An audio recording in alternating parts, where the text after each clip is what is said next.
అనంతపూర్ ప్రభుత్వ హాస్పిటల్లో ఒక చిన్నారిని ఒక నానమ్మ పై అంతస్తు నుంచి కిందకి పడేయడం అనేది పెద్ద ఎత్తున చర్చ జరుగుతున్నటువంటి నేపథ్యంలో మనతో పాటు ప్రభుత్వ హాస్పిటల్ సూపరింటెండెంట్ మల్లేశ్వర్ గారు ఉన్నారు. ఏం చెప్తారు అసలు ఈ సంఘటన ఎలా జరిగింది?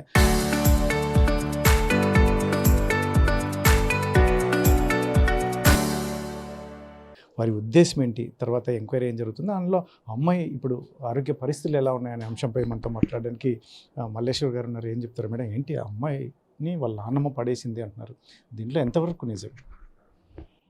బేబీ ఆఫ్ పూజిత అని 2 నెలల పాప ఫిట్స్ వచ్చాయని చెప్పి 22వ తేదీ ఇక్కడ పిల్లల వార్డులో అడ్మిట్ అయినారు. ఒక 5 రోజుల పాటు ట్రీట్మెంట్ తీసుకుంది. వచ్చిన ఒక 2-3 రోజులకే బిడ్డ బాగుంది, పాలు తాగుతుంది, ఒక 2-3 రోజుల లోపల డిశ్చార్జ్ చేస్తామని అనుకున్నారు. ఆ తర్వాత వన్ ఫైన్ డే ఒక అర్ధరాత్రిలోన బేబీ కనపడలేదన్నారు.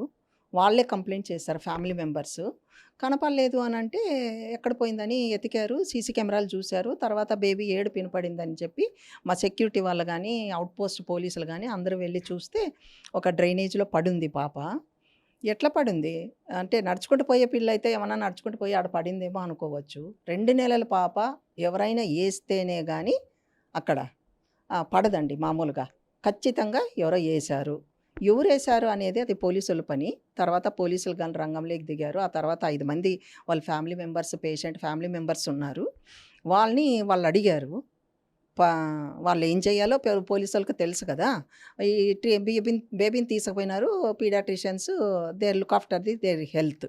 ఆ బేబీని చూసుకుంటున్నారు. వీళ్ళని మళ్ళీ ఇంట్రాగేషన్ చేస్తే వాళ్ళ నానమ్మే ఆమె నోటి ద్వారానే ఒప్పుకుంది, నేనే పడేశాను, ఎందుకమ్మా పడేసావు అని పోలీసులు అడిగితే, ఆడపిల్లని మాకు ఇష్టం లేదు అందుకని పడేశాను నేను అని ఆ పెద్దామే చెప్పిందంట, నానమ్మే చెప్పింది.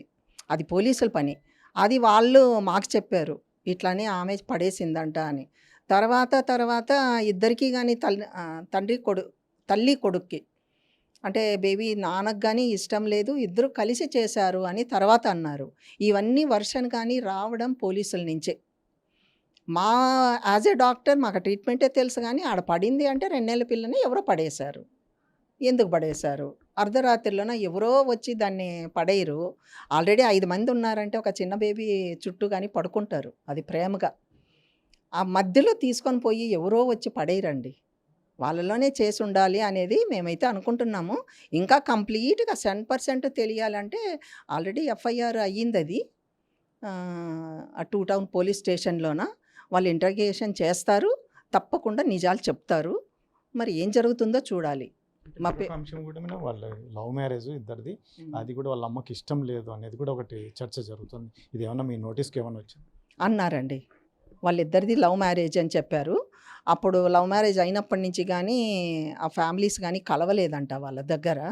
వద్దు ఆ పాప అని అనుకున్నారు వాళ్ళు. తర్వాత వీళ్ళిద్దరే ఉన్నారు.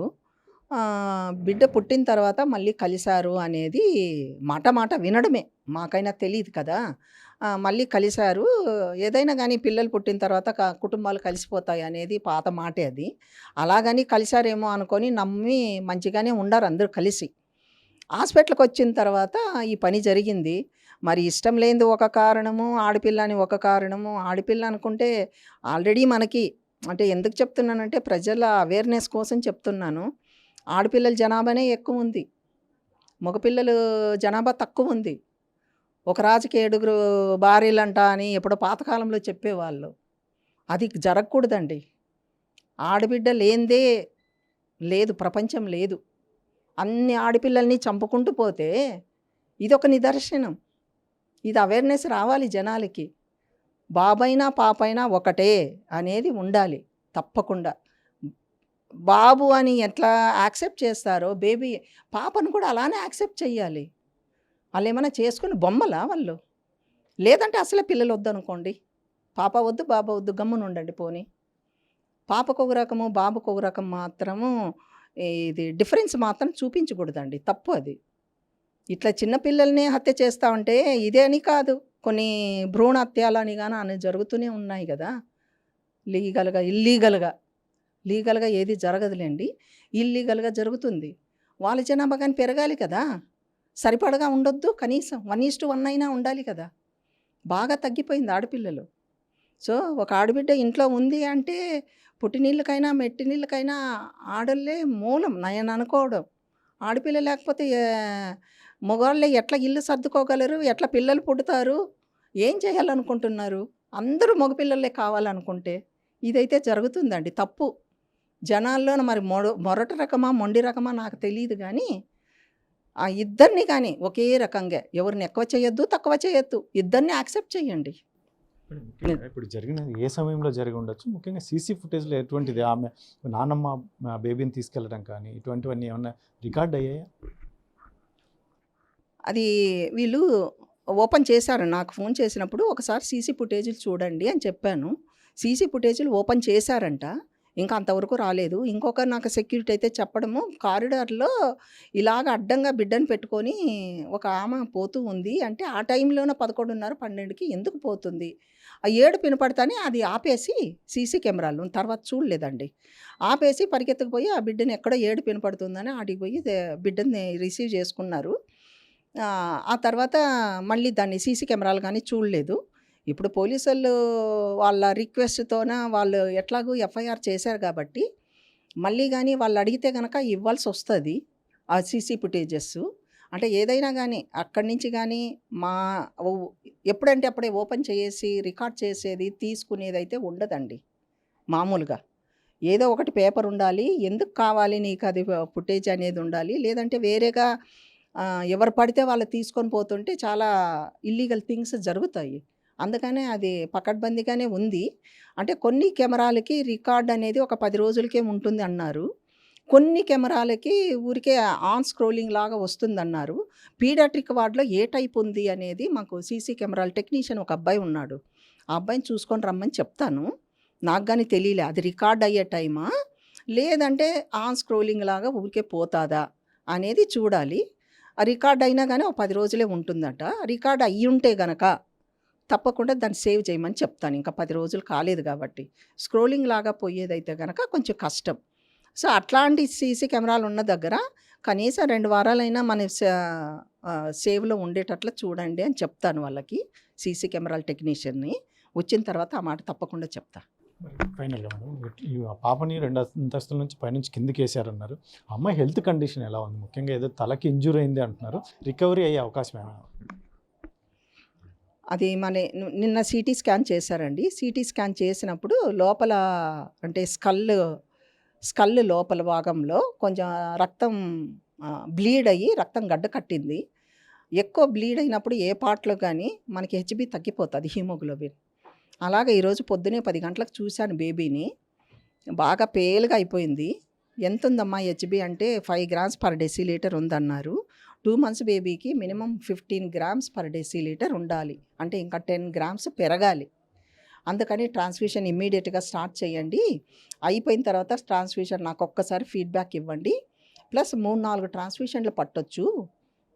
రోజు మార్చి రోజు యాజ్ ప్రోటోకాల్ మీరు ఫాలో అవ్వండమ్మా అని పీడియాట్రిషియన్‌కి గానీ చెప్పేసొచ్చాను నేను. ఏంటంటే మనకి ఇది హెచ్‌బీ పెరిగేదానికి ఒకేసారే గానీ 10 రావాలి కదా అనే దానికి ఒకేసారి ఇవ్వకూడదండి. ఆ హార్ట్‌కి ఓవర్‌లోడ్ చేయకుండా బేబీని మెయింటైన్ చేసుకుంటూ ట్రాన్స్‌ఫ్యూషన్స్ ఇవ్వాలి. ఆ ఏజ్‌కి 3 కేజీలు ఉంది ఆ బిడ్డ. 10 ఎంఎల్ పర్ కేజీ లాగా ఇవ్వాలి అంతే. మనము 50 ఎంఎల్, 100 ఎంఎల్ పెద్దోళ్ళకైతే 350 ఎంఎల్ ఇస్తాము. ఈ ఏజ్ వెయిట్‌ని బట్టి ఇవ్వాలి. 30 ఎంఎల్ ఇవ్వాలి అంతే. ఆ 30 ఎంఎల్ 4 సార్లు ఇస్తామా, 5 సార్లు ఇస్తామా, ఆల్టర్‌నేట్ డే ఇస్తామా అనేది మనం అసెస్ చేసుకొని హెచ్‌బీని ఫాలో అవుతూ చూసుకోవాలి. తప్పకుండా నా అభిప్రాయం ప్రకారం, నా ఒపీనియన్ ప్రకారం బేబీ రికవర్ అయితుందని అనుకుంటున్నాను. 90%. 10% కానీ వేరేగా నెగెటివ్‌గా కానీ ఉంది. సో, వేరేగా ఇంకేమీ కాంప్లికేషన్స్ లేకుండా బేబీ రికవర్ అయితే నిజంగా మేము దేవుడికి కృతజ్ఞతలు చెప్పుకుంటామండి. ఆ బేబీ కంపల్సరీగా రికవరీ అవ్వాలి. మీరందరూ గానీ తెలిసిన వాళ్ళు, చూసిన వాళ్ళు అందరూ గానీ ఆ బేబీ రికవరీ కావాలని అందరూ ఆ దేవుడిని ప్రార్థించండి. Thank you so much. ఇది మొత్తం మీద అయితే మాత్రం అనంతపూర్ ప్రభుత్వ హాస్పిటల్లో నానమ్మ తను ఒక చిన్నారి పట్ల కర్కశంగా వ్యవహరించిన తీరైతే మాత్రం సమాజం పెద్ద ఎత్తున హర్షిస్తున్నటువంటి వ్యతిరేకిస్తున్నటువంటి నేపథ్యం. మొత్తం మీద అయితే మాత్రం ఇటువంటి సంఘటనలు పునరావృతం కాకూడదు అని చెప్పేసి ఏదైతే ఉందో ప్రభుత్వ హాస్పిటల్ సూపరింటెండెంట్ మల్లేశ్వర్ గారు చెప్తున్నటువంటి నేపథ్యం. ముఖ్యంగా ఏదైతుందో అమ్మాయి అబ్బాయి అంటూ వేరుగా చూడకుండా ఇద్దరిని ఈక్వల్గా చూస్తే కనుకనే బాగుంటుంది. సమాజంలో ఇద్దరు అవసరమని ఒకవైపు చెప్తూనే ఆ అమ్మాయి పరిస్థితి అయితే మాత్రం కాస్త తలకి కొంచెం ఇంజ్యూర్ అయింది. దాన్ని రికవరీ అయ్యే పరిస్థితి అయితే ఉంటుంది. దాదాపు 90% అమ్మాయి రికవరీ అవుతుంది అని ఒక ఆశాభావం వ్యక్తం చేస్తూనే ఇటువంటి సంఘటనలు, ఎందుకంటే అమ్మాయిని ఒకలాగా అబ్బాయిని ఒకలాగా చూస్తే మాత్రం సమాజం రాబోయే కాలంలో మాత్రం పూర్తిగా అనేక వ్యవహారంలోని దెబ్బతినే పరిస్థితి ఉంటుంది. కాబట్టి ఇటువంటివి కాకుండా ప్రతి ఒక్కరు తల్లిదండ్రులు కావచ్చు, ఇలాంటి ఇతరత్ర ఎవరైనా కూడా అమ్మాయిని అబ్బాయిని ఈక్వల్గానే చూడాలి. ఇటువంటి సంఘటనలు అయితే పునరావృతం కాకుండా సీసీ కెమెరాల వైపు కావచ్చు, ఇలాంటి ఇతరత్ర అన్నీ కూడా కొంచెం స్ట్రెంత్ ఆన్ చేసే ప్రక్రియ కూడా కొనసాగుతుందని మల్లేశ్వర్ గారు చెప్తూనే, మరొక వైపు ఆ అమ్మాయిని అయితే మాత్రం హెల్త్ కండిషన్ పూర్తి అబ్జర్వేషన్ అయితే మాత్రం మా డాక్టర్లు చూస్తూ ఉన్నారు.